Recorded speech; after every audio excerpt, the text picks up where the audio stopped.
On a more serious note, we've had a lot of questions come in, and I certainly addressed quite a few of them yesterday, and thought today it might be more appropriate to have the Chief of Staff address some of those questions specific to outreach to Gold Star families. He'll address questions on that topic, and if you have other questions throughout the day, the press staff will be here and happy to answer those after the briefing later this afternoon. Thanks, guys. Well, thanks a lot. And it is a more serious note.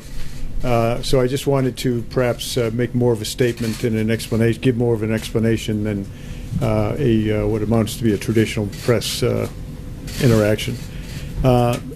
Most Americans don't know what happens when we lose one of our soldiers, sailors, airmen, Marines, or Coast Guardsmen in combat. So let me tell you what happens.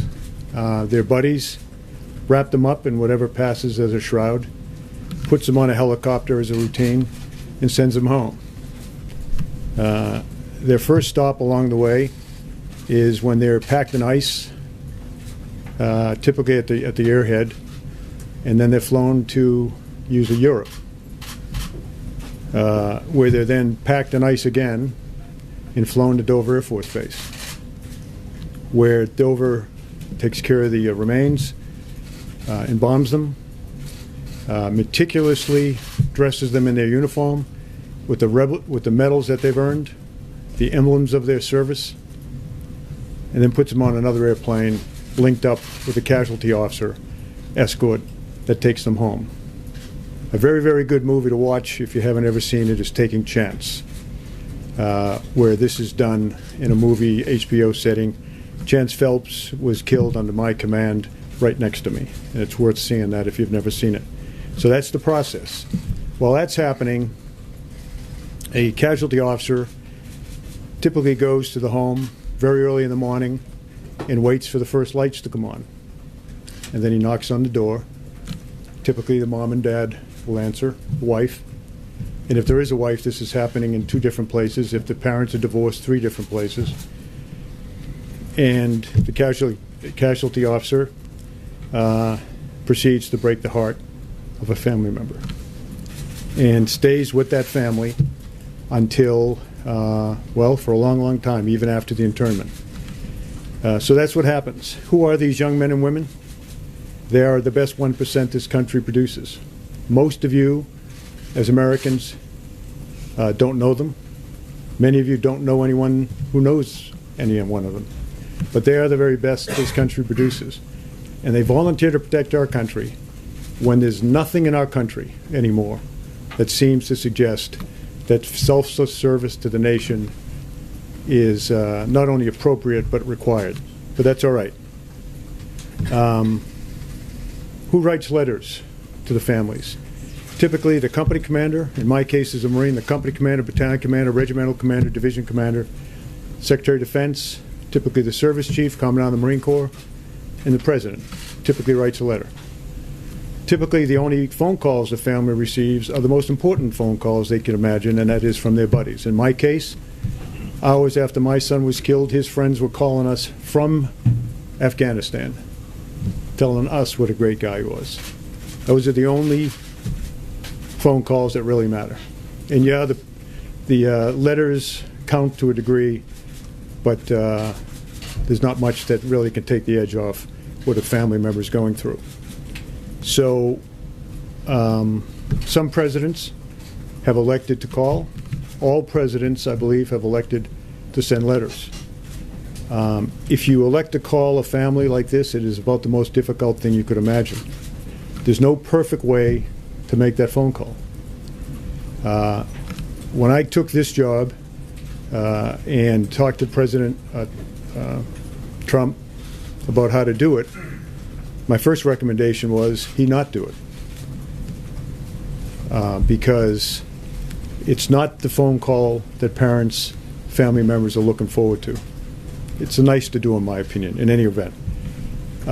He asked me about previous presidents, and I said I can tell you that President Obama, who was my commander-in-chief when I was on active duty, did not call my family. That was not a criticism. That was just to simply say, I don't believe President Obama called. That's not a negative thing. I don't believe President Bush called in all cases.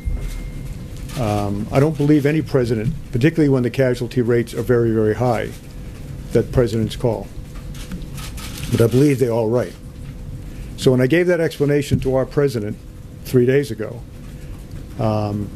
he elected to make phone calls in the case of the 4 young men who we lost in Niger at the earlier part of this month. But then he said, you know, how do you make these calls? If you're not in the family, if you've never worn the uniform, if you've never been in combat, you can't even imagine how to make that call. But I think he very bravely does make those calls. The call in question that he made yesterday, or day before yesterday now, were to 4 family members, the 4 fallen. And remember, there's a next of kin designated by the individual. If he's married, that's typically the spouse. If he's not married, that's typically the parents, unless the parents are divorced.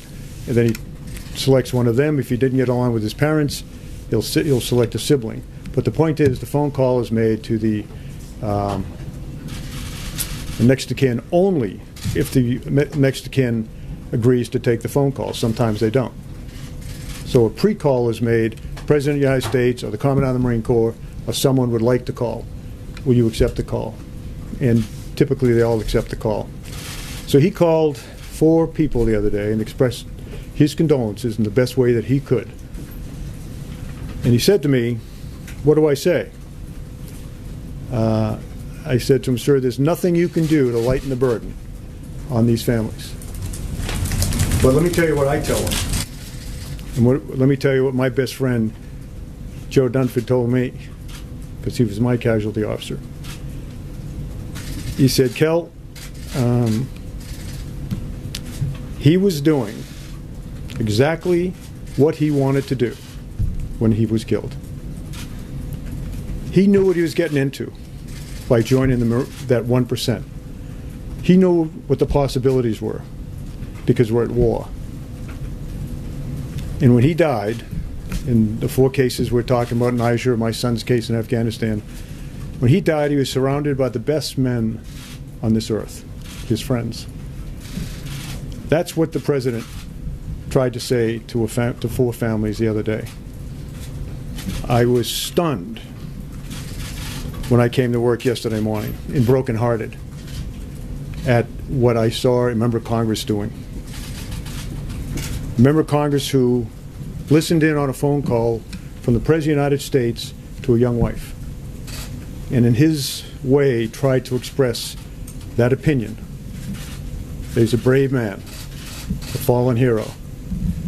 He knew what he was getting himself into because he enlisted. There's no reason to enlist. He enlisted.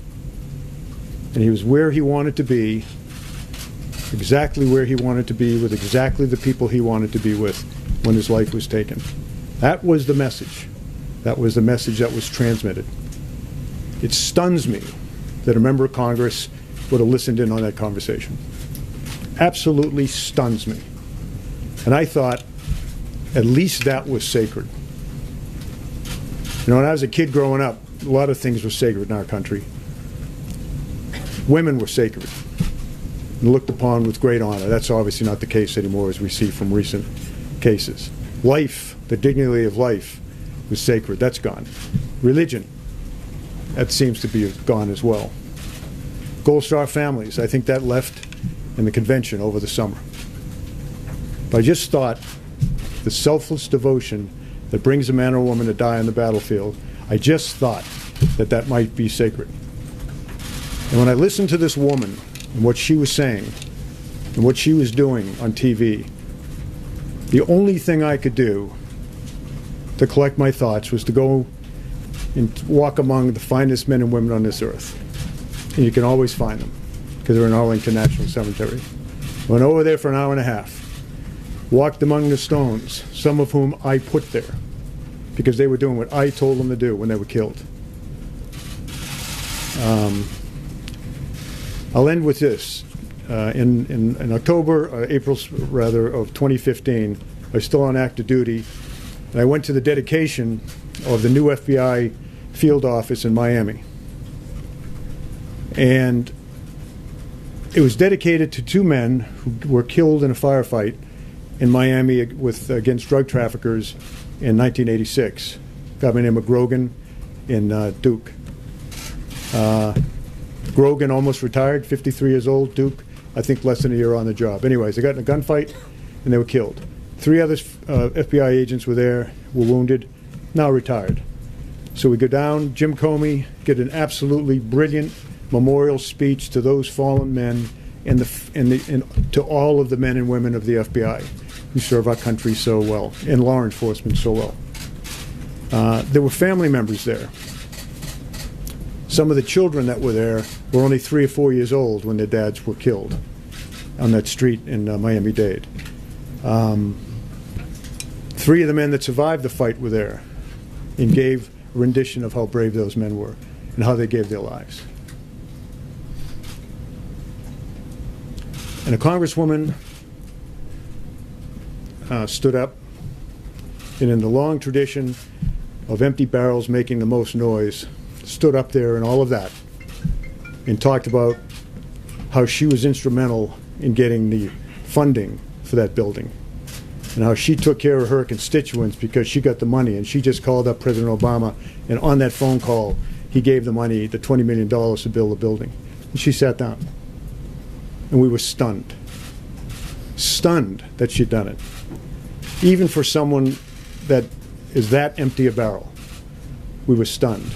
But you know, none of us went to the press and criticized. None of us stood up and were appalled. We just said, okay, fine. So I still hope, as you write your stories, and I appeal to America, that let's not let this maybe last thing that's held sacred in our society, a young man, young woman going out and giving his or her life for our country. Let's try to somehow keep that sacred. But it eroded a great deal yesterday by the selfish behavior of a member of Congress. So I'm willing to take a question or two on this topic. But let me ask you this. Is anyone here a Gold Star parent or sibling? Does anyone here know a Gold Star parent or sibling? Okay, you get the question. Thank you, General Kelly. First of all, you have a great deal of respect, Semper Fi, for everything that you've ever done. But if we could take this a bit further, why were they in Niger? What was, we were told they weren't in armored vehicles and there was no air cover. So what are the specifics about this particular incident, and why were we there? And why are we there? Well, I would start by saying there is an investigation. Now, let me back up and say, the fact of the matter is, young men and women that wear our uniform are deployed around the world in their tens of thousands.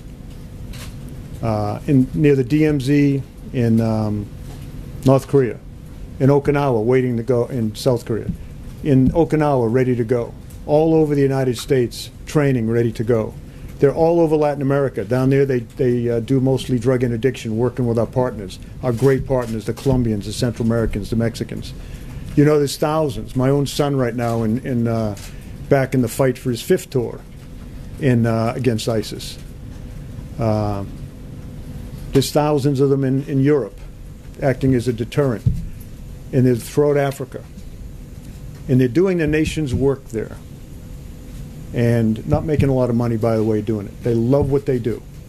So why were they there?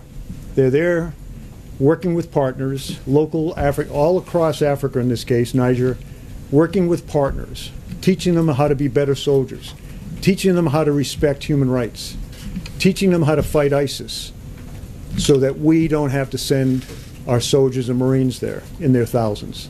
That's what they were doing there.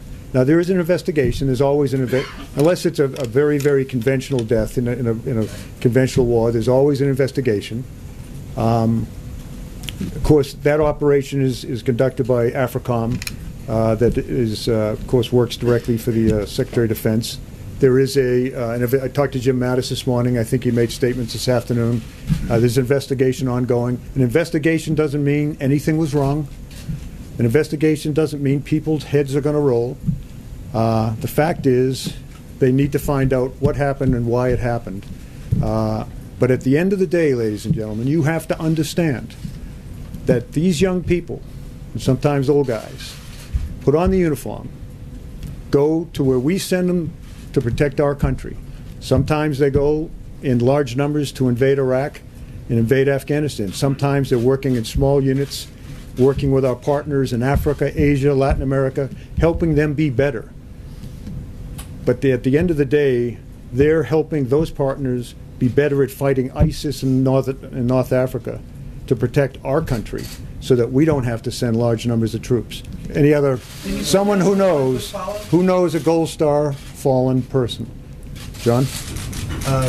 General, thank you for being here today. Thank you for your service and for your family's Question. sacrifice. There has been some talk about the timetable of the release of a statement about I think at that point it was 3 soldiers who were killed in Niger. Can you walk us through the timetable of the release of that information, and what part did the fact that a beacon was pinging during that time have to do with the release of the statement, and were you concerned that divulging information early might jeopardize a soldier's attempt at DNA? Yeah. First of all, that's we are at the highest level of the U.S. government.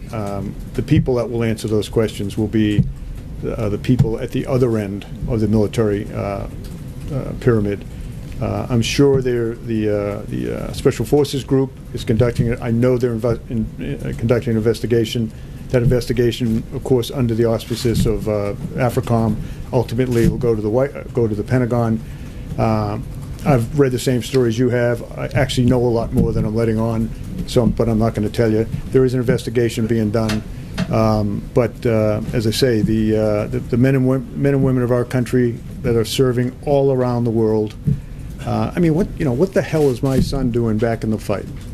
He's back in the fight because working with Iraqi soldiers who are infinitely better than they were a few years ago to take ISIS on directly, so that we don't have to do it. Small numbers of Marines where he is, working alongside those guys. That's why they're out there, whether it's Niger, Iraq, or whatever. We don't want to send tens of thousands of American soldiers and Marines in particular to go fight. I'll take one more, but it's got to be from someone who knows. All right. General, when you talk about Niger, sir, what does your intelligence tell you about the Russian connection with them, and what stories that are coming out now they're supporting?